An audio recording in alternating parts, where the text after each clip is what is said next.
Hello, everyone, and inside today's Locked On Canadiens, the Habs put an absolute beating on the Washington Capitals on Pride Night at the Bell Center. I have your game recap, a prospect update, and so much more inside today's show. Locked On Canadiens, your daily podcast on the Montreal Canadiens, part of the Locked On Podcast Network, your team every day.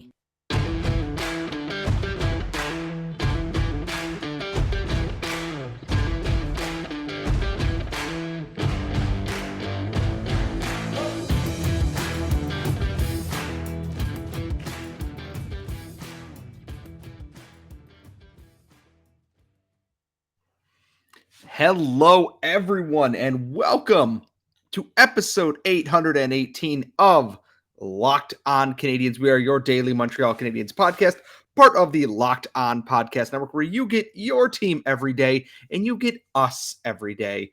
Wherever you find your daily podcast or on YouTube if you're subscribed there as well.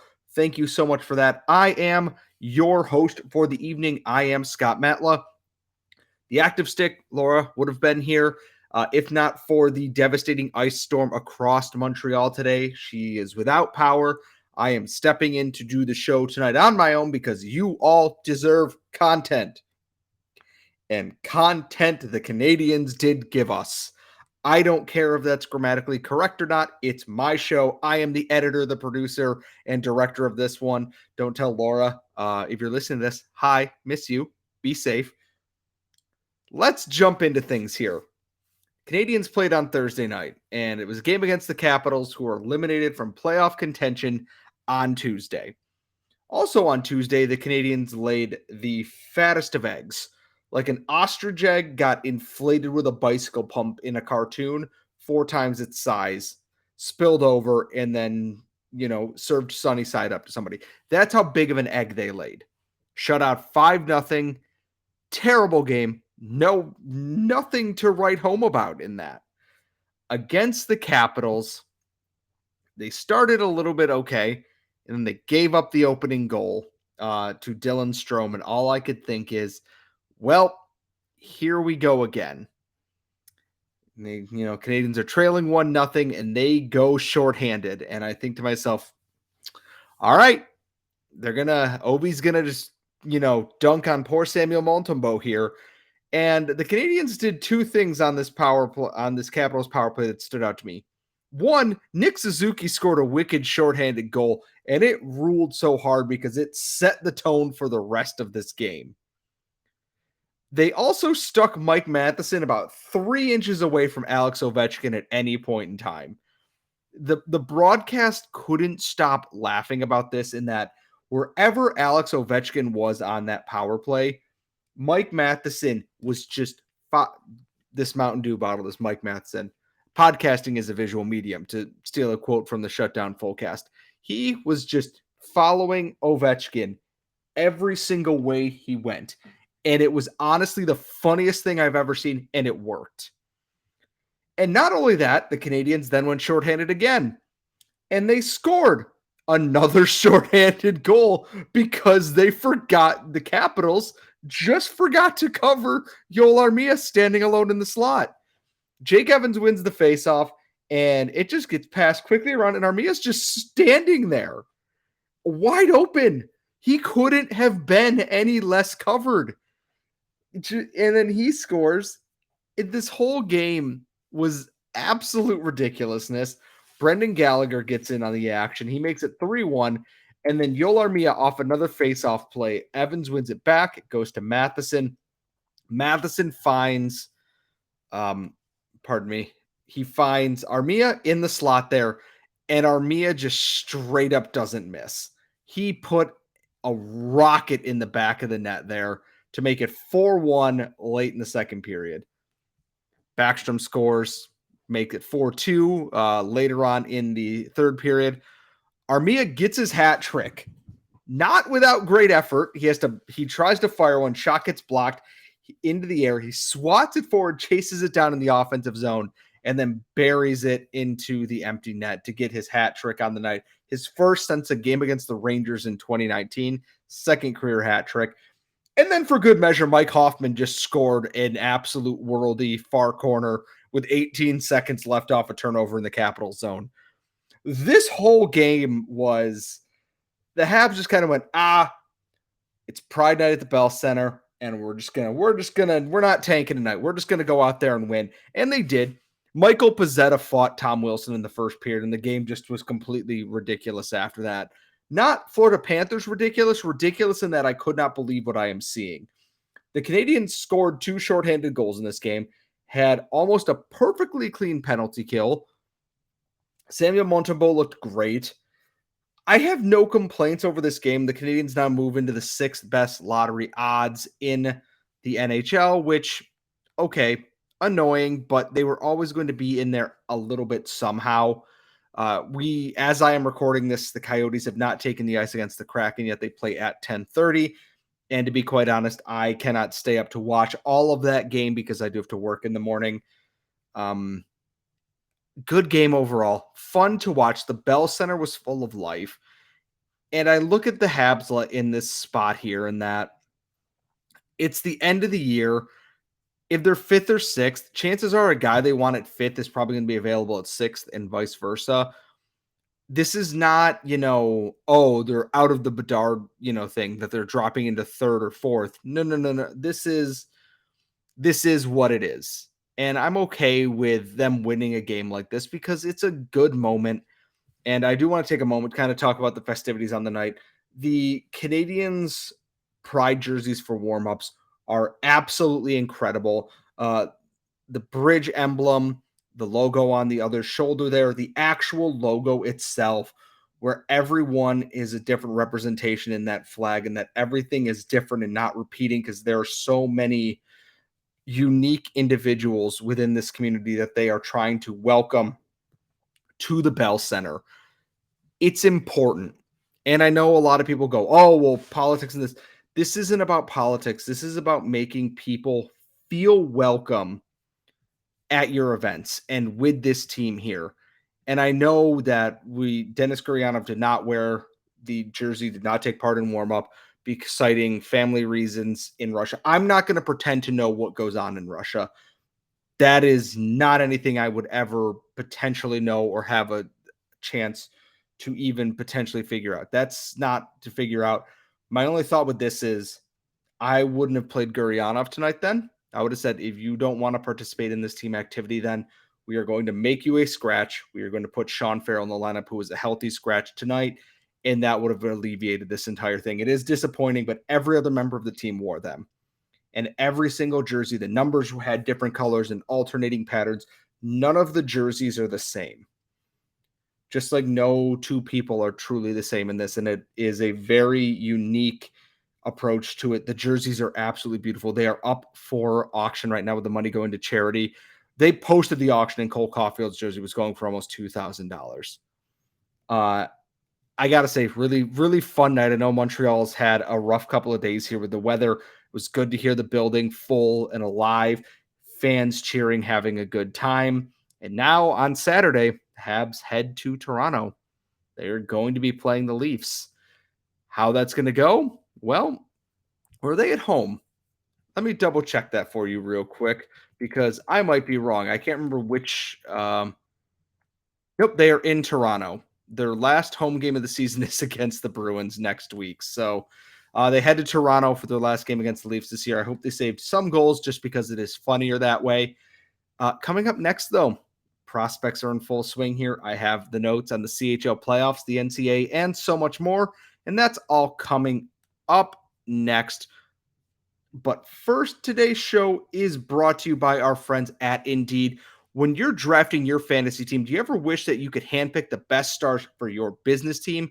And if you're building a talent roster, you need Indeed. And Indeed is the hiring platform where you can attract, interview, and hire all in one place. So you're not spending hours on multiple job sites looking for candidates. You get the ones with the right skills when you work with Indeed.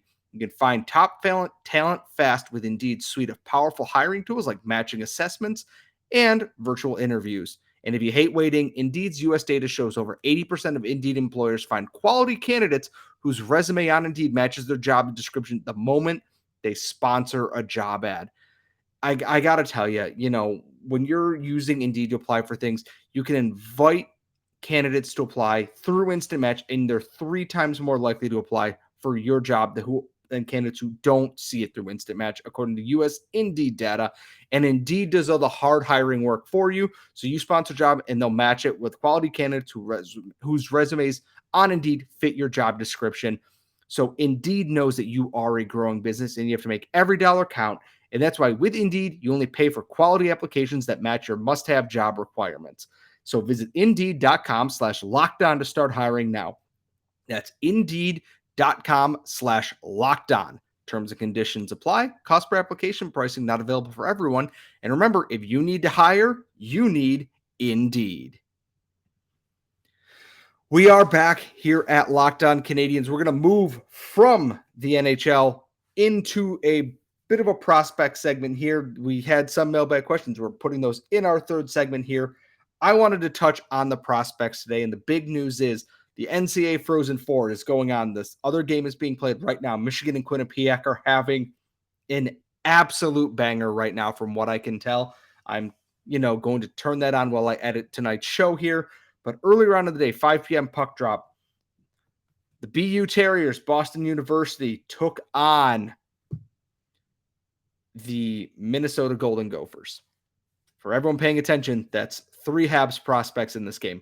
Rhett Pitlick playing for Minnesota, Lane Hutson and Luke Tuch playing for BU. It was Rhett Pitlick's night, unfortunately. Well, fortunately, that's good. It is good a Habs prospect is continuing to flourish on a team he plays for. Minnesota goes up 6-2. They will play for a national championship against either Michigan or Quinnipiac. Tough night for Lane Hutson overall. Couple of flashes, ended up -3 on the night, though, and plus minus is not everything. It's the end of the BU season here, and we've talked about it on this show here. An incredible, I almost said rookie season, freshman year for Lane Hutson. Stunningly good. Should have been nominated for the Hobey Baker. Put me in the ground believing that. Sorry. He's got another year of college left at least, and I'm okay with that because he's got defensive work to grow. He's got little nuances to his game to grow on, and that's okay. The Canadiens don't need to rush him up right now. I would be stunned if he becomes part of the Canadiens organization this offseason. I'd actually probably be a little upset about it. I'm not going to lie to you, because I don't think he needs to come up to the NHL level at this exact moment, or professional level for that matter. There's the matter of Luke Tuch, though. And Matt Drake asked me this in the Eyes on the Prize chat is, does Luke Tuch bring anything to the Rocket at this point? And my answer to that is he is a body, which is good. But I am not 100% sure if he's ready for that next jump. I haven't seen the results at the NCAA level that make me think he is. His, brother made the jump, and even he took a little bit of time to find his stride. He wasn't really clicking. I believe he started with Minnesota, went to Vegas, found his stride there a little bit, and then has gone to Buffalo, where he has just clicked. So I'm willing to be patient with him. He's a big power forward type there, heavy shooting, a Josh Anderson-like clone, maybe without the high-end speed with it, but his game is something that I think coaches would love, and I'm wondering if he can become that next Joel Teasdale type for the Rocket, and that he is just a hard worker, scores a lot of goals using his frame around the net. He's a lot bigger than Teasdale is, but I could see the similarities there. I wouldn't be surprised if he's offered a deal, but I also wouldn't be surprised if he's going back to BU for another year, and that's probably what I would do. Obviously, Rhett Pitlick will now play for the national title against either Michigan. He's having a great, I don't want to call it a postseason, because the NCAA is different, because they count these stats towards the regular season stats too for some reason, but he's having just a killer couple of weeks here. Lots of highlight reel goals, lots of just big moments for him. Really good step forward. We're going to jump into the CHL here to wrap up this segment. And we're going to start out in the QMJHL. 2 Habs prospects. You have Riley Kidney and you have Joshua Waugh in 4 games for Gatineau, who are up 3-1 in their series. Riley Kidney has 2 goals and 8 assists. He got traded to Gatineau and has been a man possessed for that team. Really excited about his graduation in the professional ranks next year. I'm not totally sure what his ceiling is. I'm still skeptical because he was a big power play producer at first, and he's not overly large. And I know size is not a detriment, but I mean, when he was at Rocket practice in the playoffs, he looked like a child. And that was slightly concerning because the AHL is not an easy league to adjust to. And for Joshua Waugh, the Sherbrooke Phoenix won their series 4-0, 5 goals, 5 assists, continuing to have just a really great 2 years with the Phoenix. He got out of St. John and just seems to have clicked. And we absolutely love to see that. Waugh, I think, is going to be someone all eyes are going to be on the Rocket next year because Joshua Waugh is going to be a huge part of that. Now, bear with me here. Lot of OHL prospects. And we're going to start with the stunning upset here. Danil Sobolev's Windsor Spitfires, aka Shane Wright's Windsor Spitfires, the number 1 seed in the OHL, were swept in 4 games by the Kitchener Rangers, the 8th seed. The first time in OHL history that has ever happened. Philip Machar had 1 goal in the series. His coach's usage of him is absolutely bizarre.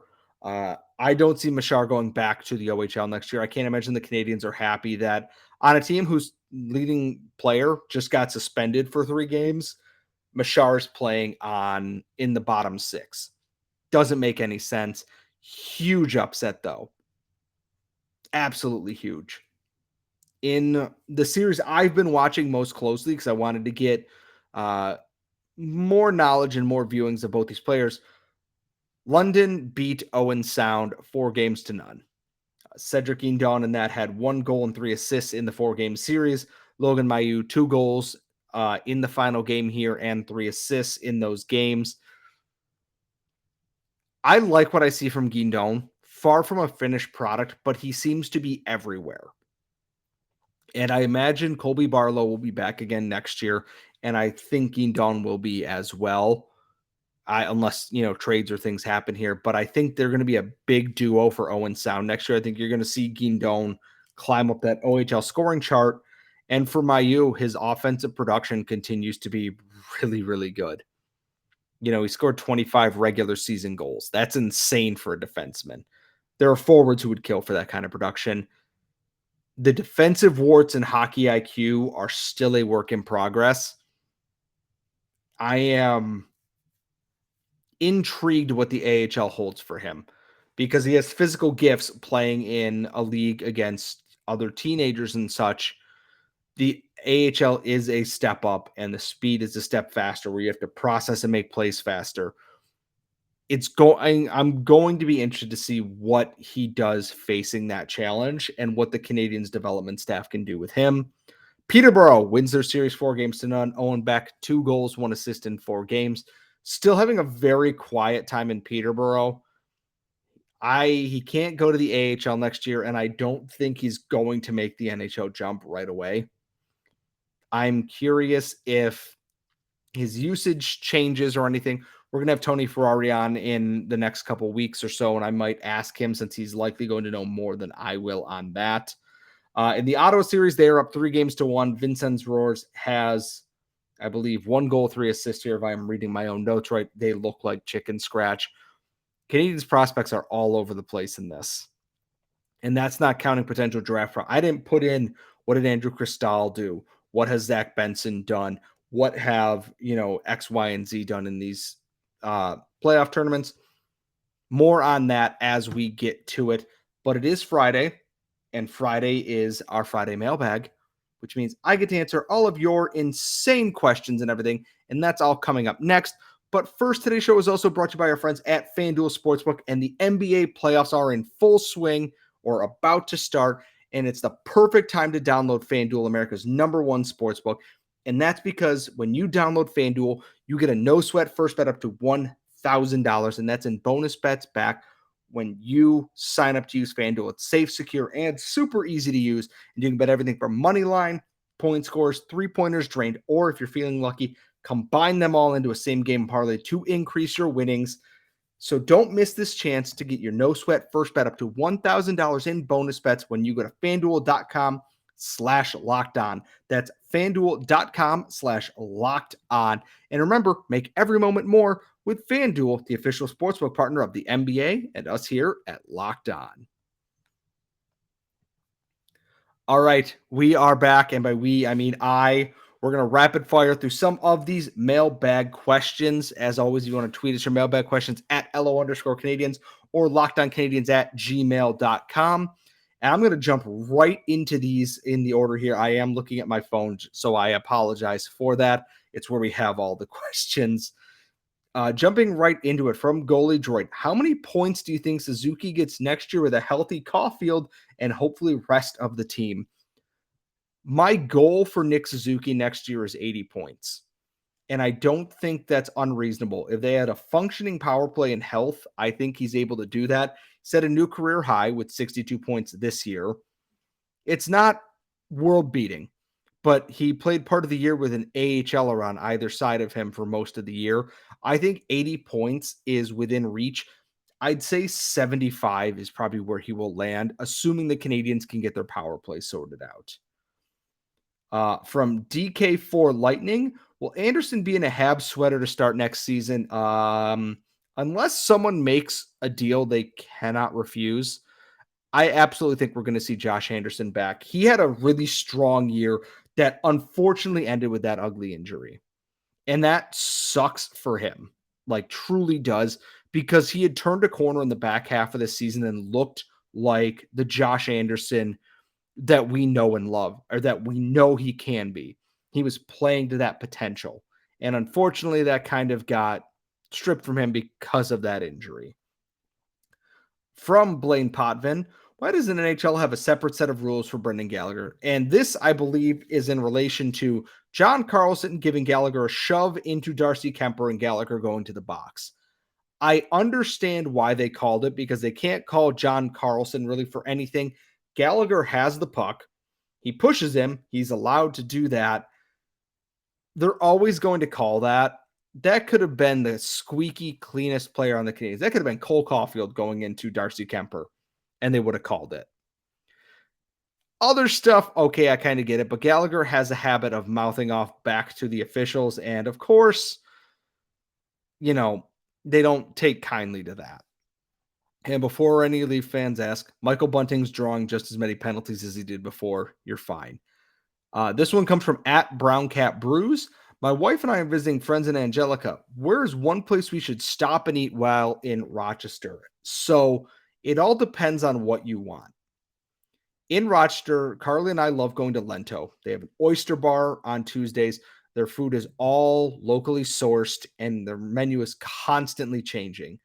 Really, really big fan. The Gatehouse does really good burgers and everything all inside the Village Gate. Jenny Brewhouse is great if you want to grab a couple of quick beers and some nice, pub style food. Really, really nice spot there. Silver Iguana for tacos on South Winton is our summer spot when we both lived in Rochester still. Always a big fan of that.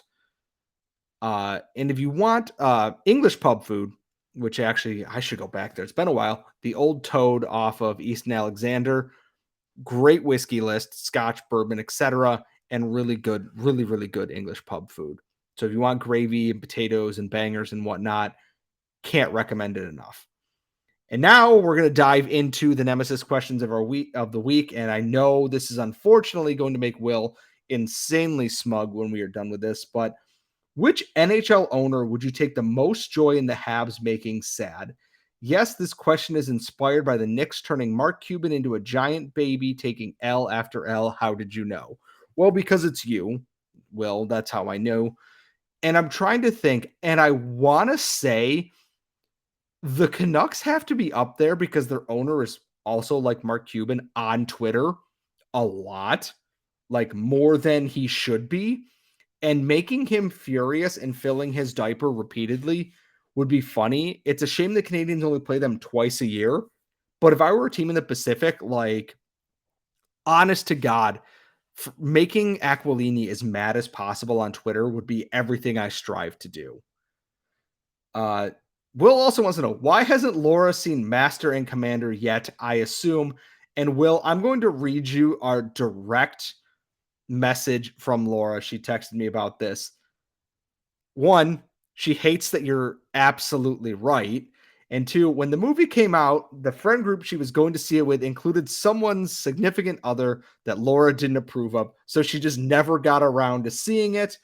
She wants to know how you know it was this exact movie and that you're going to be, and I quote, so smug about this when you hear this episode. Finally, would you be more scared of a fast turtle or a giant frog? Now, how giant are we talking here?